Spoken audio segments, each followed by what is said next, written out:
بسم اللہ الرحمن الرحیم۔ السلام علیکم پیارے بچوں، سبق ہم پڑھ چکے ہیں گل صنوبر کی کہانی۔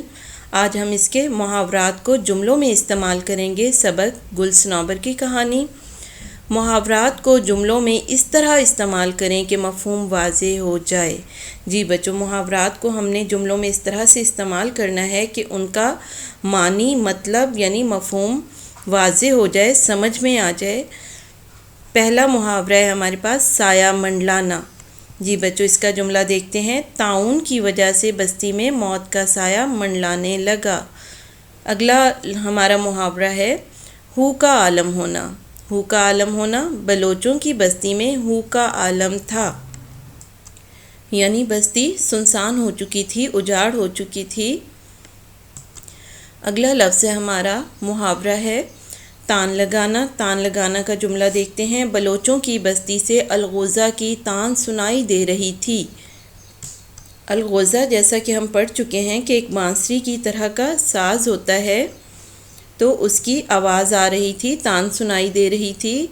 آدمزاد، بستی میں 2 بچوں کے سوا کوئی آدمزاد زندہ نہ بچا۔ جی بچوں، آدمزاد کا جملہ کیا ہے؟ بستی میں 2 بچوں کے سوا کوئی آدمزاد زندہ نہ بچا۔ اس سے اگلا محاورہ ہے ہمارا تمتما اٹھنا، یعنی غصے سے چہرے کا سرخ ہو جانا۔ صنوبر کا جواب سن کر زہیرہ کا چہرہ غصے سے تمتما اٹھا۔ اگلا محاورہ ہے ہمارا خوفزدہ۔ خوفزدہ کا جملہ دیکھتے ہیں۔ طاعون خوفزدہ کر دینے والی بیماری ہے۔ خوفزدہ کر دینا، ڈر پیدا کر دینا۔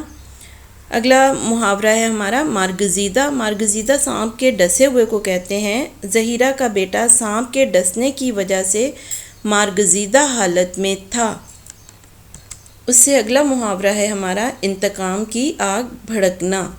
صنوبر کی باتیں سن کر زہیرہ کے دل میں انتقام کی آگ بھڑک اٹھی، یعنی کسی سے بدلہ لینے کی خواہش، اس کو انتقام کی آگ بھڑکنا کہتے ہیں۔ اگلا محاورہ ہے ہمارا تیر کی طرح لگنا۔ زہیرہ کی باتیں صنوبر کے دل میں تیر کی طرح لگیں۔ اس سے اگلا محاورہ ہے ہمارا فرشتہ اجل۔ فرشتہ اجل کہتے ہیں موت کے فرشتے کو ذرا سی آہٹ بھی ہوتی تو بستی کے لوگ سمجھتے کہ فرشتہ اجل آ پہنچا ہے۔ جی بچوں، یہ تھے ہمارے محاورات اور ان کے جملے۔ آج کا لیکچر ہمارا یہیں پہ ختم ہوتا ہے۔ اللہ حافظ۔